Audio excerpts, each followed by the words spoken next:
आज हम प्रश्नावली का जो दूसरा प्रश्नावली है उसका हम तीसरा सवाल बताएंगे। इसके प्रश्नावली का जो एक सवाल मतलब एक और दूसरा सवाल है वो मैंने आपको बता दिए हैं। और अगर आपने वीडियो नहीं देखा तो उन वीडियो का जो लिंक है इस वीडियो के डिस्क्रिप्शन में डाल दूंगा, आप जाके वहाँ से देख सकते हो। ठीक है। ये सवाल क्या है कि एचसीएफ और एलसीएम ज्ञात करो। हमारे पास ये कुछ संख्याएं दी हुई हैं, पूछ रहा है कि इनका क्या अभाज्य गुणनखंड विधि द्वारा निम्नलिखित पूर्णांकों के एचसीएफ और एलसीएम ज्ञात कीजिए। ठीक है, संख्याएं दी हुई हैं हमारी 12, 15 और 21। सेकंड नंबर में दिया हुआ है 17, 23 और 29। ठीक है, और थर्ड नंबर में 8, 9 और 25 दिया हुआ है। देखो हमारे लिए कुछ नया नहीं है, ना तो एचसीएफ नया है और ना ही एलसीएम नया है। हमने 8 और 9 में पढ़ा हुआ है कि एलसीएम क्या होता है, एचसीएफ क्या होता है। वही चीज यहाँ पे भी है, वही विधि है जैसे कि हमने 8 और 9 में पढ़ा था, हमें वैसे ही 10 की क्लास में मिल रहा है। ठीक है, हमने जब प्रश्नावली इसका एक पढ़ाया था तो उसमें लिखा हुआ था कि एचसीएफ ज्ञात करो, लेकिन क्या लिखा हुआ था, यूक्लिड प्रमेय एल्गोरिथ्म का प्रयोग करके एचसीएफ ज्ञात करो। तो हमने आपको बताया था वो कैसे ज्ञात करते हैं। ठीक है, तो वो तो प्रश्नावली एक की बात हुई, लेकिन हमारी कभी चल क्या रहे हैं, हम अभी प्रश्नावली 2 पढ़ा रहे हैं, क्योंकि प्रश्नावली 1 हमने पूरी तरह से खत्म कर दिया था। ये हाई स्कूल की मैथ अभी चल रही है, अभी पूरी तरह से हाई स्कूल का ही मैथ चलेगा। ठीक है, जो आपने बेसिक चीजें पढ़ी हैं हाई स्कूल और 9th में, मैं कोशिश करूंगा कि वही टॉपिक लेके चलूं, मतलब वही स्तर लेके चलूं, ताकि आपको ना अच्छे से समझ में आ जाए कि मैं पढ़ा क्या रहा हूँ। पढ़ाने के लिए तो मैं कुछ भी पढ़ा सकता हूँ, शॉर्ट ट्रिक क्या है, ठीक है, लेकिन शॉर्ट ट्रिक सीखने की अभी कोई ज़रूरत नहीं है। अभी आपको ना कॉम्पिटिटिव एग्जाम में बैठना नहीं है, अभी आपको सिर्फ बोर्ड पेपर पे फोकस करना है। अपने सिलेबस को अच्छे से ख़त्म करो, और जो सिलेबस आपने ख़त्म किया है वो किस हद तक आप लगा सकते हो, उसमें कितना आपको कॉन्फिडेंस है कि अगर पेपर में आ जाएगा तो हम ये सब कर लेंगे। ठीक है, तो कॉम्पिटिटिव एग्जाम की तैयारी नहीं हो रही है, हमें सिर्फ अपना सिलेबस खत्म करना है, वो भी अच्छे से। जो हमने 8 और 9 में पढ़ा था, मैं कोशिश यही कर रहा हूँ कि वो जो बेस आपने पढ़ा था मैं वही लेके चलूँ। और आपको मैंने एचसीएफ और एलसीएम निकालना कल के वीडियो में, मतलब इस प्रश्नावली का जो दूसरा नंबर था उसमें मैंने आपको बताया था कि एचसीएफ और एलसीएम निकालते कैसे हैं। लेकिन ये हमारा तीसरा नंबर है सवाल का, प्रश्नावली 2 है, तो हम फिर से बताते हैं, क्योंकि जो सेकंड नंबर था इस प्रश्नावली का उसमें लिखा हुआ था, 2 कोई संख्याएं थी, उसमें ये बोल रहा था कि इन दोनों संख्याओं को गुणा करो। पहले तो उनका एचसीएफ और एलसीएम निकालना था, फिर बोला कि इन 2 संख्याओं को गुणा करो और फिर एचसीएम गुणे एलसीएम करो, देखो कि क्या हमारा आंसर ये मिल रहा है, मैच खा रहा है कि नहीं खा रहा है, क्योंकि क्या है हमें उसका जांच करना था। तो हमें पता था कि एचसीएम और एलसीएम होता क्या है, मैंने बताया था आपको अभाज्य संख्याएं क्या होती हैं। देखो अभाज्य संख्याओं के बारे में मैंने इस प्रश्नावली का जो एक सवाल है, मतलब प्रथम सवाल है, उसमें बताया था कि अभाज्य संख्या किन्हें कहते हैं। अभाज्य संख्या क्या होती है, मैंने आपको डेफिनेशन बता के रखी है। ठीक है, मैं इस वीडियो के डिस्क्रिप्शन में वो एक जो आपका इस प्रश्नावली का सवाल नंबर 1 है वो दे दूंगा, सवाल नंबर 2 है वो भी दे दूंगा, आप जाके वहां से वीडियो देख सकते हैं। ठीक है, तो हम बात करते हैं सवाल नंबर तीसरे की। इसमें क्या है कि एचसीएफ और एलसीएम ज्ञात करना है। संख्याएं 3 संख्याएं दी हुई हैं, 3 नंबर सवाल दिए हुए हैं। तो हम अगर किसी संख्या का एचसीएफ निकालेंगे तो हम लिखेंगे कि हम इसका एचसीएफ निकाल रहे हैं, मतलब एचसीएफ निकालेंगे किसका, हम इसका, ये संख्या हम हल करेंगे, ये सवाल हम लगाएंगे। देखो एचसीएफ और एलसीएम में थोड़ा थोड़ा डिफरेंट है, करना हमें फैक्टर ही है, अभाज्य गुणनखंड ही करना है, लेकिन डिफरेंट क्या है वो मैंने आपको कल भी समझाया था और आज भी बताता हूँ। देखो जब हम इसका एचसीएफ निकालेंगे तो ये जो 3 संख्याएं हैं हम इन्हें अलग अलग इनका गुणनखंड ज्ञात करेंगे। तो सबसे पहले हम 12 लेते हैं, 12 लिखा हुआ है तो 12 लेंगे। 12 कितने से कटेगा? सबसे छोटी जो अभाज्य संख्या है वो कौन सी है? सबसे छोटी अभाज्य संख्या 2 है। ठीक है, तो 2 से हम काटते हैं, 2 से कटेगा कि नहीं कटेगा? देखो ये कट जाएगा क्योंकि 2 छक 12। ठीक है, फिर ये कितने से कटेगा? 2 से फिर कटेगा, 2 त्याई 6, फिर कितना? 3 एकम 3, मतलब इधर लिखेंगे 12 का जो क्या निकला? गुणनखंड निकला है 2 गुणे 2 गुणे 3। ठीक है, ये निकला हमारा। अब हमारा संख्या दिया हुआ है 15। अब हम 15 को भी ऐसे ही लिखेंगे। क्या? 15 कितने से कटेगा? 15 तो 2 से कटेगा नहीं, 3 से काटते हैं। 3 पचे 15, 3 पचे 15, 5 एकम 5, तो 15 का जो फैक्टर निकला 3 गुणे 5 निकला। 15 बराबर 3 गुणे 5 निकला। अब देखो, अब हमारे पास 21 लिखा हुआ है। 21 का फैक्टर करेंगे तो क्या मिलते हैं हमें? 21। फैक्टर करेंगे तो इसका क्या जाएगा? 2 से नहीं जाएगा, ये 3 से जाएगा। 3 सत्ते 21, 7 बार गया। फिर 7 कितना जाएगा? 7 ही जाएगा, 7 एकम 7, तो 21 का फैक्टर कितना निकला? 3 गुणे 7, 7 एक 21। ठीक है, तो हम यहाँ लिखेंगे 21 बराबर 7 गुणे 3। अब देखो HCF में होता क्या है? हमने तो फैक्टर निकाल लिया, 12 15 21 का फैक्टर निकाल लिया। HCF में हम अब इन फैक्टर जो हम फैक्टर निकालते हैं उनमें देखते हैं तीनों में कि सबसे बड़ी संख्या कौन सी है। बड़ी संख्या देखते हैं और ये भी देखते हैं कि वो संख्या इन तीनों में है कि नहीं है। और इन तीनों में देखो 1 2 3, 3 है, 3 संख्या है जो कि तीनों में मिल रही है। तो इसका जो HCF होगा ना वो कितना होगा? HCF होगा 3। ये हुआ HCF हमारा। समझ में आया कि नहीं आया? ठीक है ना? ठीक है, ये तो हमारा HCF होगा। अब हम बात करते हैं LCM की, कि इन संख्याओं का LCM कैसे निकालते हैं। LCM निकालेंगे तो LCM की बात करते हैं, LCM। ठीक है, इसे हिंदी में बोलते हैं महत्तम समापवर्तक, इसे बोलते हैं लघुत्तम समापवर्तक। देखो हमने तो जो HCF निकाला था ये तीनों संख्याओं का अलग अलग क्या किया था? फैक्टर किया था। लेकिन अब क्या है? LCM निकालेंगे। LCM में HCF से थोड़ा डिफरेंट होता है, इसमें हम तीनों संख्याएं ले लेंगे एक बार। देखो क्या? 12, फिर कितना है? 15, फिर 21, ये हो गया। अब हम इसे छोटे छोटे टुकड़ों में बांटेंगे, मतलब क्या करेंगे?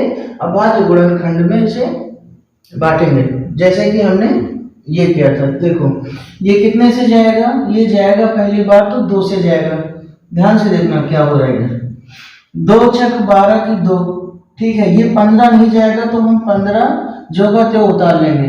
अब ये जो 21 है, 21 भी 2 से नहीं जाएगा तो हम क्या करेंगे? 21 भी जैसे का तैसा उतार लेंगे।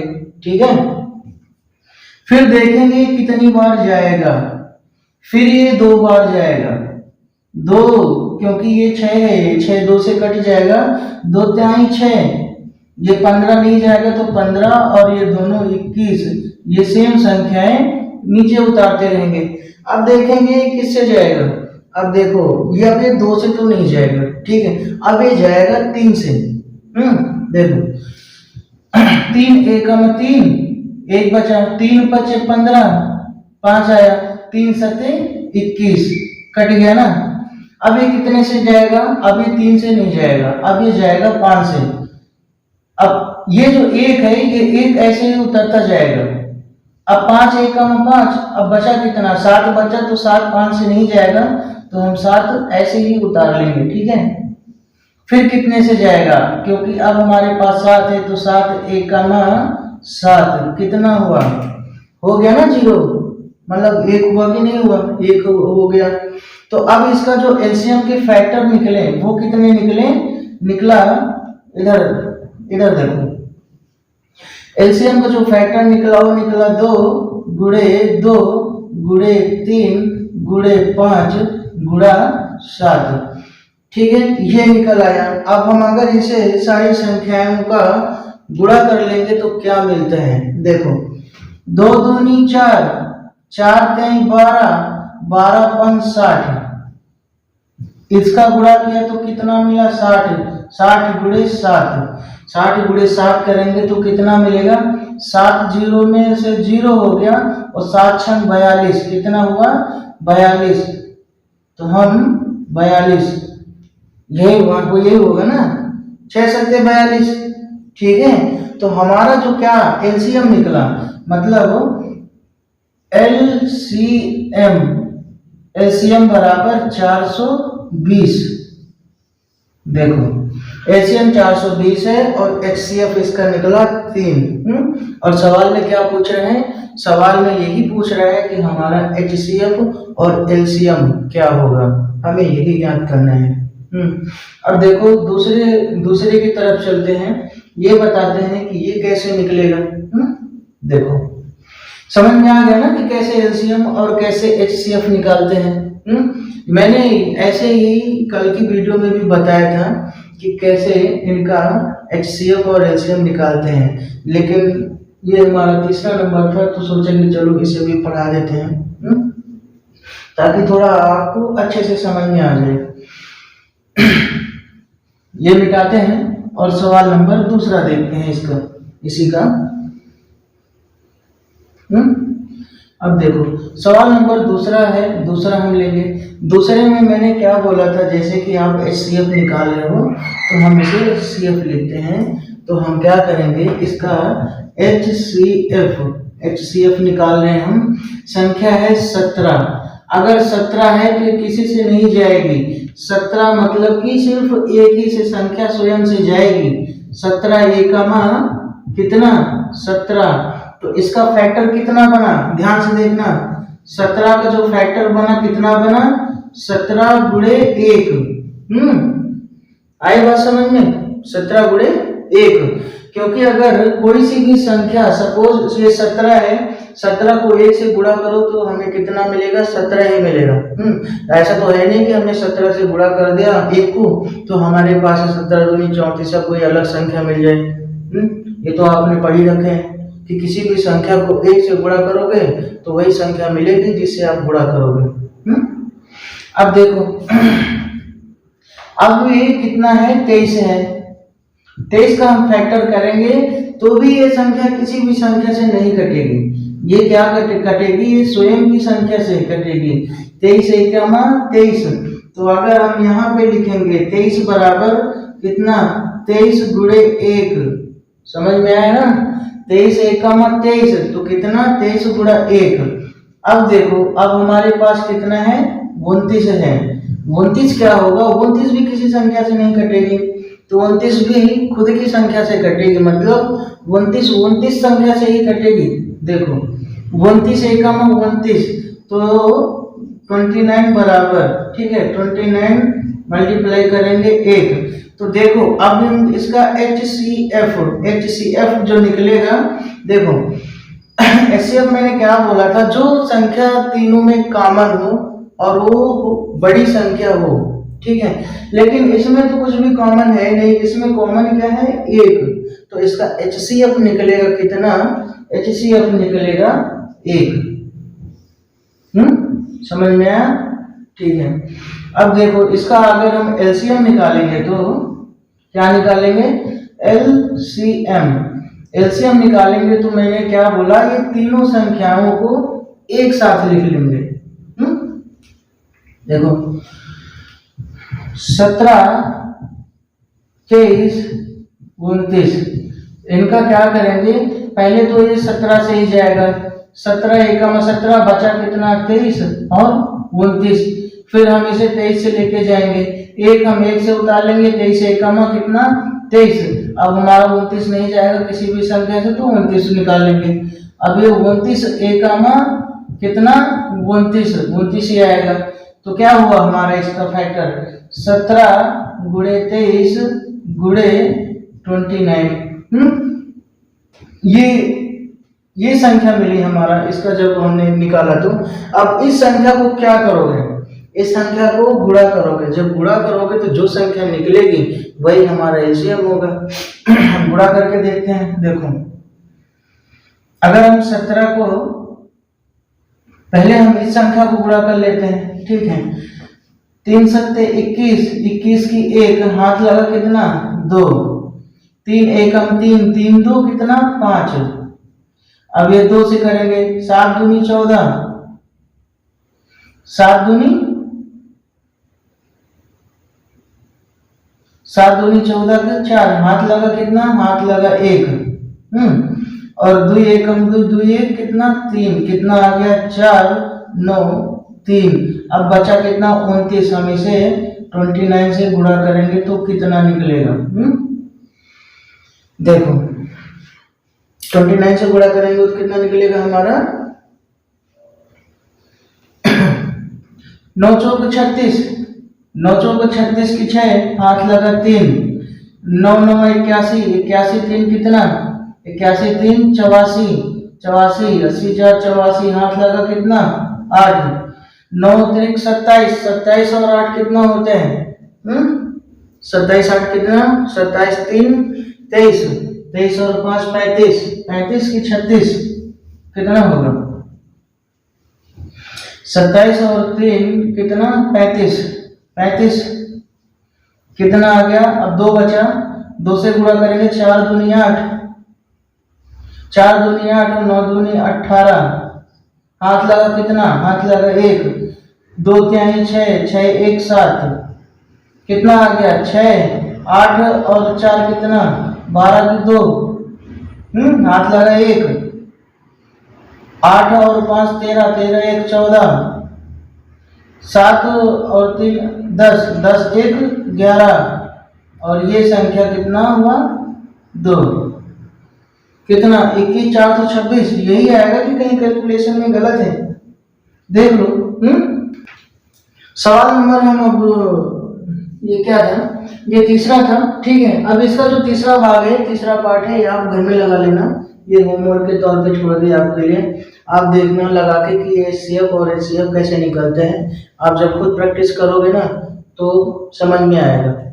वैसे तो मैंने आपको अच्छे से समझा दिया है, बट फिर भी कहीं कुछ रह गया होगा तो आप अच्छे से जब लगाओगे ना तो आपकी समझ में थोड़ा बेहतर आएगा। क्योंकि जब तक आप प्रैक्टिकल नहीं करोगे तब तक चीजें थोड़ा कम समझ में आती हैं। तो बेहतर है कि होमवर्क जरूरी है। अब इसका हम लेते हैं सवाल नंबर 4। सवाल नंबर 4 में क्या है, तो आप देखो इस प्रश्नावली का सवाल नंबर 4 है। सवाल नंबर 4 में क्या दिया हुआ है, दिया हुआ है कि एचसीएफ 306 और कामा 657 बराबर 9 दिया हुआ है, ठीक है, दिया हुआ है। तो इसमें दिया हुआ है कि जो एलसीएम है 306 और 657 का वो क्या होगा। हमें इस संख्या का एचसीएफ तो पता है लेकिन एलसीएम नहीं पता, तो हम वो एलसीएम लगाएंगे, एलसीएम पता करेंगे। हम सवाल को हल करते हैं। देखो हमें ये तो पता है कि जो दो संख्याएं हैं, ठीक है, दो संख्याओं का गुणनफल कितना होता है, उनका एचसीएफ के होता है। तो हमारा जो एचसीएफ है, मतलब मानो कि 306 और 657 का एचसीएफ बराबर 9 है, ठीक है, एचसीएफ बराबर 9 है। तो हमें ज्ञात क्या करना है, इसका एलसीएम ज्ञात करना है। तो आपको मैंने जब कल एक इस प्रश्नावली का सेकंड नंबर पढ़ाया था तो आपको याद होगा कि मैंने पढ़ाया था, उसमें लिखा हुआ था कि दो संख्याओं का गुणनफल बराबर एचसीएफ गुणे एलसीएम के, ठीक है। तो हम वो चीज लिखते हैं। देखो इसमें लिखो कि एचसीएफ गुणे एलसीएम बराबर क्या होता है, दो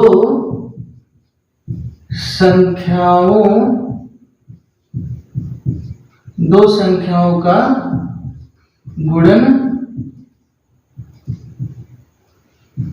गुणनफल। ठीक है, अब दो संख्याएं है कौन, दो संख्याएं 1 2, ये दो संख्याएं हैं।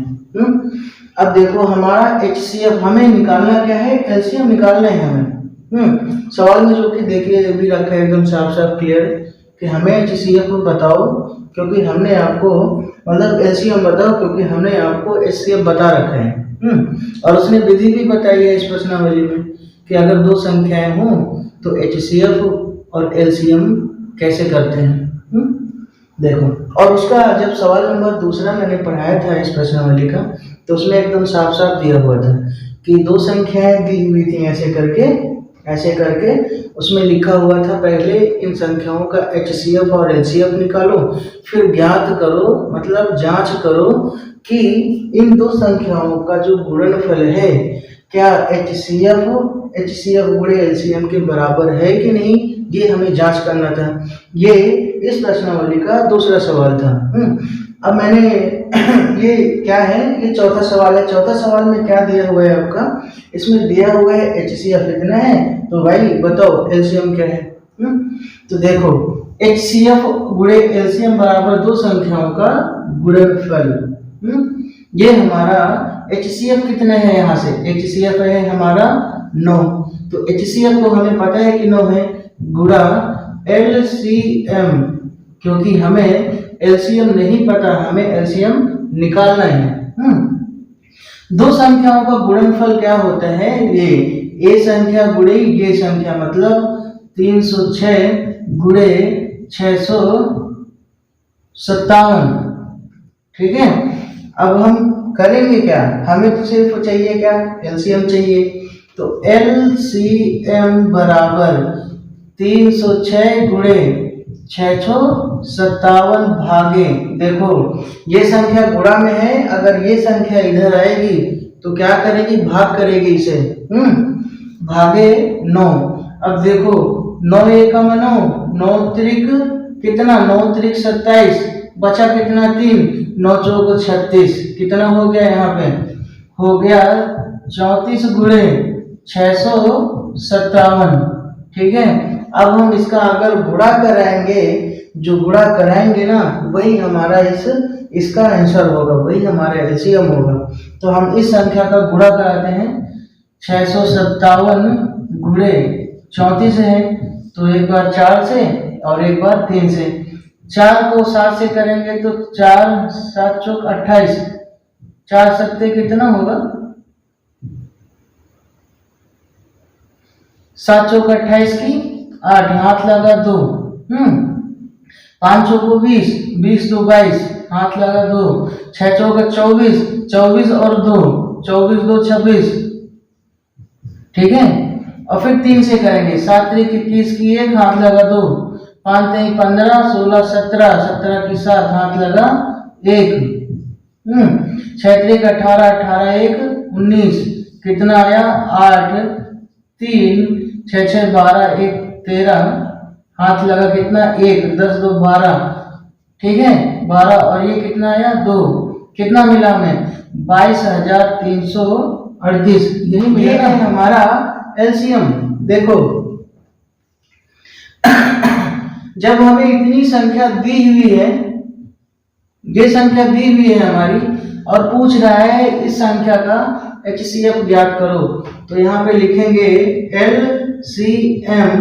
LCM ब्रैकेट में कितना है 306 और क्या है 657, फिर बराबर करके क्या ज्ञात करना था हमें 22,338, यही हमारा आंसर है। और यही चीज पूछ रहा है कि हमें ज्ञात क्या करना है, तो हमारा LCM निकल के इतना आया है। देखो इस प्रश्नावली का जो सवाल 5 और कितना था, 5 और अदर पार्ट है वो मैं बता दूंगा नेक्स्ट वीडियो में। ठीक है, जब तक कि आपका जो मैंने सवाल नंबर तीसरे में जो मैं पढ़ाया उसका एक दो मैंने होमवर्क दिया है, आप वो होमवर्क खत्म करो। ठीक है, अगर कुछ समझ में नहीं आ रहा है तो कमेंट करके पूछ लेना कि लगेगा कैसे, या फिर कुछ प्रॉब्लम है अंकों में तो भी मुझे बताना। मैं वो चीज़ को सॉल्व करके आपको बता दूंगा।